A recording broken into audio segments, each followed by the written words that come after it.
Thai coconut soup. Wow, so అది కూడా great combination. So చూద్దాం ఎలా చేస్తావు ఏంటి అని. Okay, ingredients తెచ్చేస్తాను.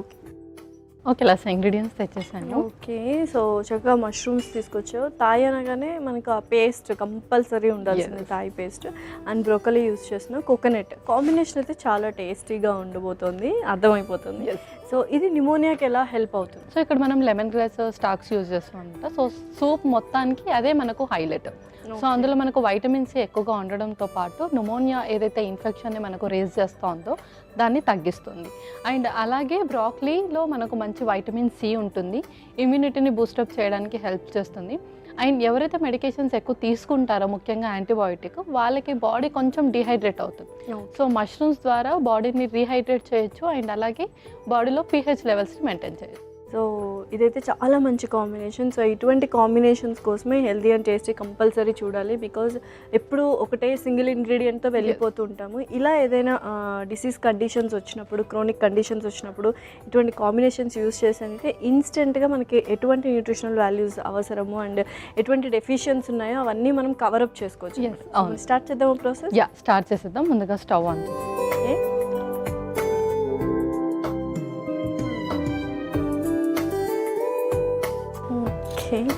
సో ఇక్కడ మనం ఫ్లేవర్ ఎన్హాన్స్ చేయడానికి గీ యూస్ చేస్తున్నాము. నార్మల్గా అయితే మనం ఆయిల్ కూడా యూస్ చేయొచ్చు. సో లైట్గా వేసుకో. అండ్ చాలా మంది యాంటీబయోటిక్స్ మీద ఉన్నప్పుడు ఏంటంటే ఏం తిన్నా సరే వాళ్ళకు ఒక మట్టి తిన్నట్టుగా అనిపిస్తుంది. సో అది కొంచెం ఫ్లేవర్ ఎన్హాన్స్ చేయడానికి మనం గీ కానీ అండ్ ఎక్కువగా ఫ్లేవర్ ఇచ్చేది మనకు బేసిల్ లీవ్స్ కూడా. సో బేసిల్ లీవ్స్ కూడా ఇందులో మనం యాడ్ చేస్తున్నాం. అండ్ మోర్ ఓవర్ ఇందులో ఆయుర్వేదిక్ ప్రాపర్టీస్ అనేది ఎక్కువగా ఉంటాయి. ఓకే, సో తప్పకుండా అలాగా నాలుగు చచ్చిపోయింది అంటూ చాలా మంది కంప్లైంట్ చేస్తుంటారు టాబ్లెట్స్ వాడినప్పుడు. సో అలాంటి వాళ్ళకి చిన్న చిట్కా ఏంటంటే అప్పుడప్పుడు నెయ్యి అండ్ అలాగే బేసిల్ లీవ్స్ కూడా యూస్ చేస్తే బెటర్. ఓకే, సో నెయ్యి కూడా కరిగిపోయింది. నెక్స్ట్ ఏంటి? నెక్స్ట్ మనం అల్లం వేసుకుందాము. సో ఆ తర్వాత అల్లం,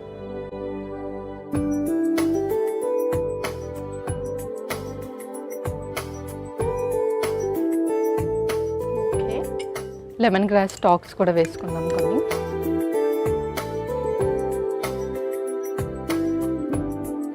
సో ఇవి ఎవ్రీడే యూస్ చేయొచ్చా లెమన్ గ్రాస్ స్టాక్స్? ఎవ్రీడే మనము సూప్లో కానీ లేదంటే ఏదైనా కర్రీస్ వేసుకునేటప్పుడు ఒక 3 to 4 స్టాక్స్ వేసేసుకోవచ్చు, చిన్నగా చేసుకోవాలి. అండ్ ఫ్లేవర్ కూడా చాలా బాగా వస్తుంది యాక్చువల్లీ. ఓకే, నెక్స్ట్ ఆ తర్వాత బ్రాకలీ యాడ్ చేసేసుకుందాం.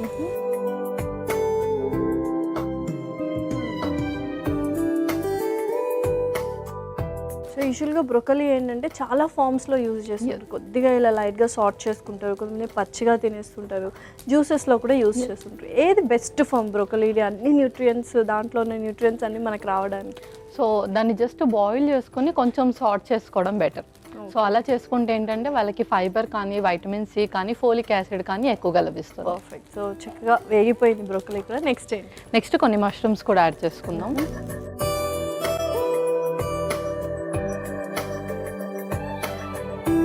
కొద్దిగా వాటర్ స్ప్రింక్ల్ ఆన్ చేసుకుందాము. లేదు, వాటర్ ఇంకెక్కువ వేసేసుకుందాము. ఆ తర్వాత థాయ్ పేస్ట్ అందులో వేసేద్దాం.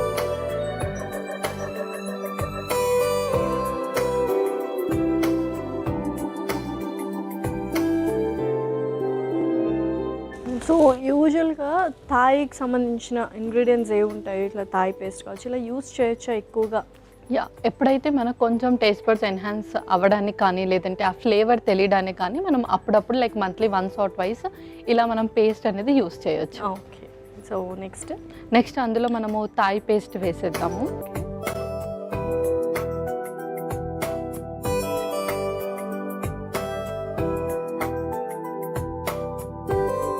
సో అందరికీ ఏంటంటే కాంబినేషన్ చాలా ఇష్టం, మష్రూమ్స్ కానీ తర్వాత బ్రొకలీ కానీ. సో తర్వాత థాయ్ పేస్ట్ కూడా యాడ్ చేసాం కాబట్టి టేస్ట్ వైజ్ అయితే చాలా బాగా ఉంటుంది, నాకు అర్థమైపోయింది. సో కోకోనట్ కూడా యాడ్ చేస్తాం కాబట్టి.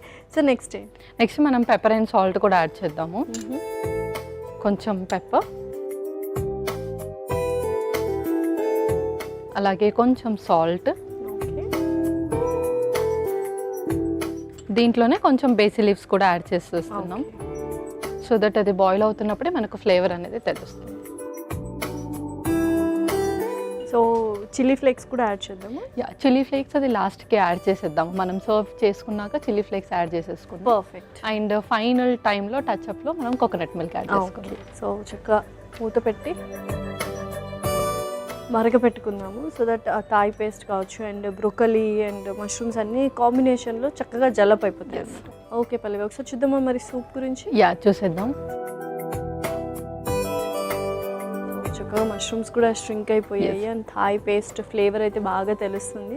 సో నెక్స్ట్ ఏంటి? నెక్స్ట్ ఇంకా స్టవ్ ఆఫ్ చేసుకొని మనం కోకోనట్ మిల్క్ వేసేసుకుందాం.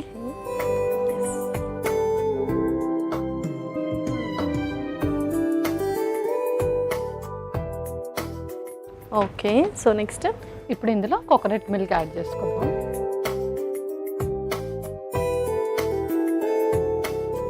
పర్ఫెక్ట్. ఎప్పుడు ఏంటంటే స్టవ్ ఆఫ్ చేసుకున్న తర్వాత వేసుకుంటే విరగకుండా ఉంటుంది. ఎస్, అవును.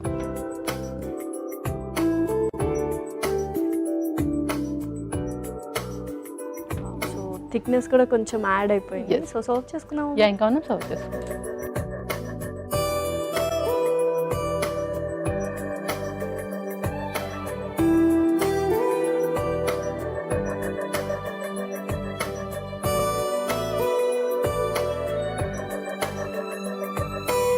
సో ఇందులో టాపింగ్స్ లాగా కొంచెం రెడ్ చిల్లీ ఫ్లేక్స్ యాడ్ చేసేసుకుందాం.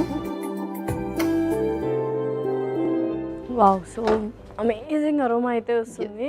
కాంట్ వెయిట్ టు టేస్ట్ అనమాట. రెడీ అయిపోయినట్టేనా? Yeah, Thai coconut soup ready అయిపోయింది. Tasty tasty Thai coconut soup ready. మరి కావాల్సిన పదార్థాలు అలాగే తయారు చేసుకునే విధానం మరొకసారి చూడండి. థాయ్ కోకోనట్ సూప్కి కావాల్సిన పదార్థాలు: నెయ్యి 2 టేబుల్ స్పూన్లు, అల్లం ముక్కలు కొద్దిగా, లెమన్ గ్రాస్ కొద్దిగా, broccoli 1 cup, mushrooms 1 cup, Thai paste 2 table స్పూన్లు, మిరియాల పొడి 1 టేబుల్ స్పూన్, ఉప్పు తగినంత, బేసిల్ ఆకులు 2, chilli flakes 1 tablespoon. Thai coconut soup తయారు చేసుకునే విధానం: ముందుగా స్టవ్ ఆన్ చేసి ప్యాన్ లో నెయ్యి వేసి కరిగాక అందులో అల్లం ముక్కలు, లెమన్ గ్రాస్ తరుగు, బ్రోకలీ వేసి కాస్త వేగాక అందులో మష్రూమ్స్, కొద్దిగా నీళ్లు, థాయ్ పేస్ట్, మిరియాల పొడి, ఉప్పు, బేసిల్ ఆకులు వేసి కాసేపు మరిగించుకోవాలి. తర్వాత అందులో కొబ్బరి పాలు పోసి కలిపి సర్వింగ్ బౌల్లోకి తీసుకొని పైనుంచి చిల్లీ ఫ్లేక్స్ వేసి సర్వ్ చేసుకుంటే ఎంతో రుచికరమైన థాయ్ కోకోనట్ సూప్ రెడీ.